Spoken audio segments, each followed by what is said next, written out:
Hello and welcome to Reading Aloud. And this week, Multiple Intelligences. Yes, we'll be looking at Howard Gardner's remarkable book and asking whether his notion that there are 7 types of intelligence should have influenced learning theory the way it has. Well, you can clear off now so I can say what's coming up in the rest of the programme. The book that sparked a tense school vote on asylum seekers. More on intelligence.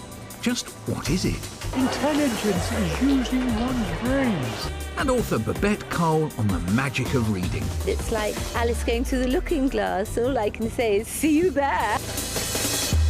Handsworth wakes, but Handsworth never sleeps, and Soho Road is where the heart beats. The opening lines of one of Benjamin Zephaniah's most famous poems. And Benjamin was brought up just a few miles from this store in Birmingham, and now his second novel, Refugee Boy, is inspiring teachers and classes all over the country. The book tells the harrowing story of a father and son forced to flee Ethiopia while the country was in the middle of a bloody civil war. What kind of man are you?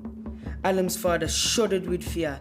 His voice trembled as he replied, I am an African. Alam looked on terrified as the soldier shot a number of bullets into the floor. Turning back to Alan's father, he dropped his voice and said, leave Ethiopia or die. It's a striking story that's had pupils at Stuart Bathurst School in Wednesbury gripped for several weeks. The Year 7 class have been researching asylum issues, role-playing, carrying out internet research and, of course, reading the book. They've reached the passage where the boy Alam and his father are facing extradition. We're now going to have a look at some of the facts surrounding refugees and asylum seekers. A lot of the students came to the lesson with a lot of preconceptions about what refugees were and what asylum seekers were.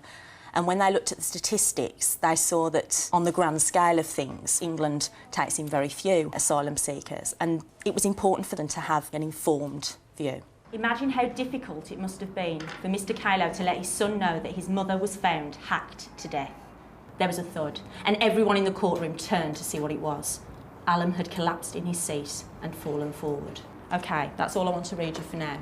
Anybody like to raise their hand and tell me why you think Alam reacted in that way? Michaela? Because he was shocked to find out that his mum had died in that way. Good, he hadn't been told the details of how his mother had died. So not only is he having to go into this courtroom and answer these horrific questions that are basically saying that he and his father are lying about why they want to stay in England, he's also hearing the gruesome details about how his mother was killed. Now, you had a debate in the class. Can you tell me how that worked? The debate was about whether Alam should be allowed to stay in the country or whether he should go back to his homeland with his father. If he goes back to his own country, then there'll be memories of his mum and when he's died there. We're a rich country, like poor and stuff. There's already jobless people here. They don't. We don't just give them everything. Yeah, they do. Stacey marshalled the arguments on the whiteboard. You can't go back because you wouldn't be accepted in any of the countries. Then she divided the class into opposing sides. Right, Year 7, we're now in our debating teams. We've got our for team and against team. Can we hear the first speaker from the for team? If Alan returns, he faces death, just like his mother, and no one, especially a child, deserves to be sent to their death. People deserve to come to this country if they are tortured and threatened, not if they think we are a soft country and that they will get money out of us. If Alan went back, he could get locked up, killed or tortured. Refugees might have good reasons to come here, but they're still taking what's rightfully ours. We shouldn't be selfish and give what we've got, like, spare to them. In all the foreign people come, there will be no jobs left for the English people who was brought up here. It all got quite heated as the class abandoned their scripts and threw themselves into the debate. Alam should be made to go back home with his father in his own country. The outcome of the debate was 11 to 12 for Alam to go back to his homeland with his father. They obviously went against what, as a teacher, I would have hoped they would have voted. But that was such a good thing about the book because it was real. The students did engage with it. They had honest feelings about it. Any children in your own school who are refugees? Yes, we have 2 students who've joined us very recently, actually. So I think it's given the students something to think about, that they don't know why these students have come over. They don't know the circumstances. I liked it because it showed the real-life situations, like the conflict and the bullying in the child's home that he went to. I liked how there was conflict about his mother was a different race to his father and how he had to come to England and it was hard for him because it wasn't his fault. I didn't really like it that much because it's not like a book that interests me, because I don't like books like where like wars happen and that. I like Harry Potter books and that.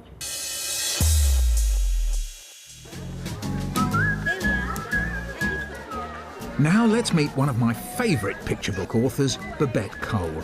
She's illustrated and written over 70 books, including The Sprog Owner's Manual, The Smelly Book and The Trouble with Mum. Well, at a recent book signing, she gave us a sneak preview of her latest work. It's called That's Why, and it'll be coming out next year, and it's about why we were born. It's I just sort of came to the conclusion that so many children didn't really have any hope or didn't think they had any hope, and this gives people hope. There you go, Grandma. It is a bit miserable in the beginning, but it livens up a bit when a rather fat little all-singing, all-dancing stallion comes whacking through the council house window. The characters in my books come from all walks of life. I just keep my eyes open.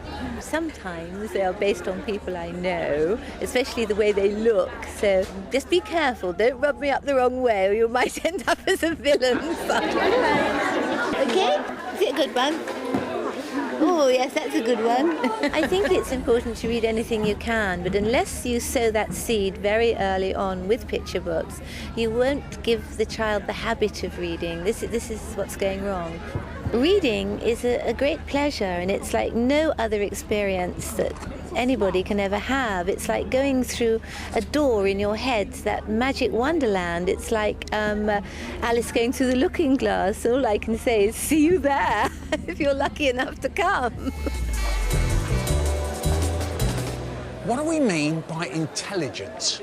I'm sure the people round here in Birmingham are really bright, but would they say that a sportsman like David Beckham was intelligent?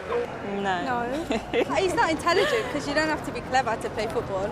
The way he speaks, you don't see him intelligent, but he probably is intelligent, right? He wouldn't earn his living if he wasn't intelligent. He wouldn't score goals. But what if I said, look, he can put a ball on the ground and he can send it 30 yards almost exactly where he wants it to go? Is that intelligent? What would you say? Sort of skill, He's got a talent, yeah. It comes under a different category. I don't know what I'd call it, but I think it comes under a different category entirely. Intelligence is something else. What's intelligence, do you think? It's books and stuff. Is it what you know or what you can do? What you can do. Both, yeah. You have to be clever and then you have to be able to do it as well. Intelligence is using one's brains. And just brains or brains and body? Oh, you've got to use both. Interesting, don't you think?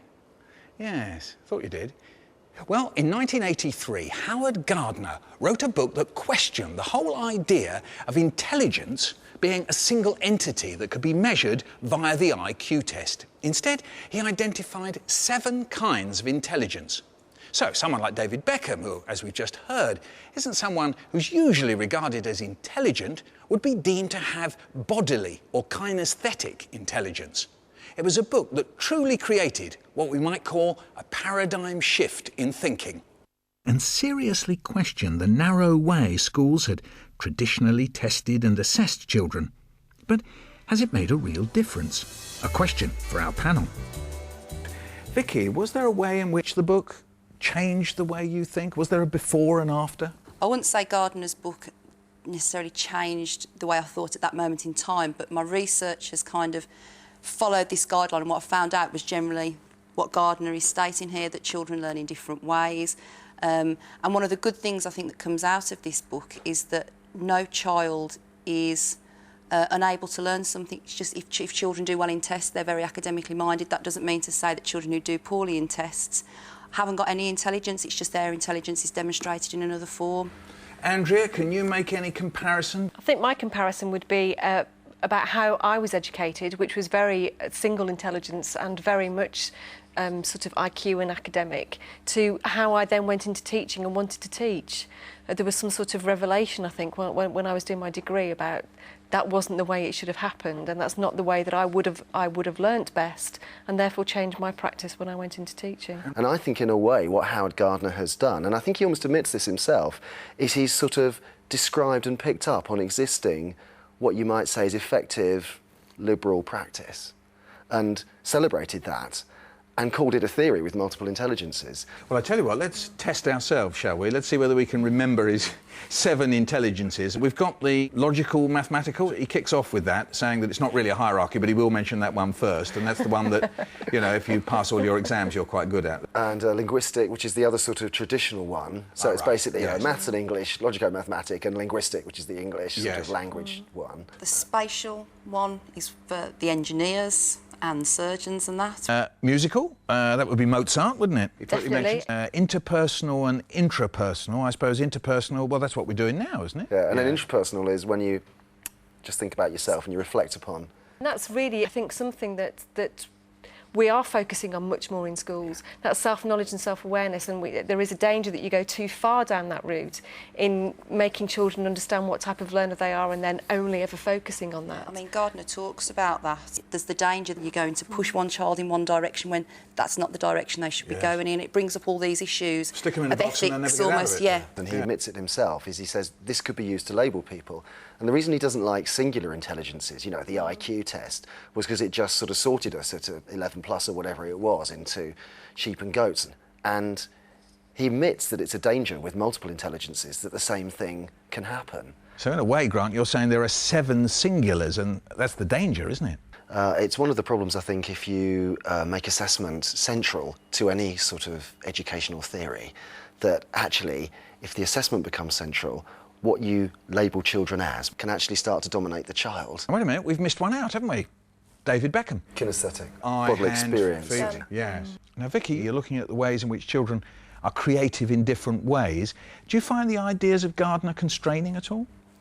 Gardner's idea of this utopian school where every child is identified as a key learner and they can go off and learn in their own ways is a very good way of thinking. And equally valued. Yeah, but children need as many opportunities at all of these different intelligences. They need to be able to experience all of them and to develop in education before they can make a decision as to what type of learner they are. If we could start with the different ways of learning and then develop those into the curriculum, that would be really good. But the testing system definitely puts constraints on it because you're constantly thinking, well, this is fantastic and they're really enjoying it, but you've actually now you've got to sit down and you've got to do this and you've got to do that in order to sort of, you know, to meet the coursework requirements. So the assessment regime is actually dictating back to the curriculum. Back to those 2 intelligences that were prioritised hundreds of years ago. Assessment is one major issue, but also it's the outside agencies such as Ofsted that cause panic amongst the schools because in theory this sounds excellent and it's something that everybody I think would like to approach, but all of these different intelligences do not involve children sitting at a desk quietly reading a textbook or getting on with a worksheet. They would involve the children moving around, lots of discussion, lots of a very busy atmosphere.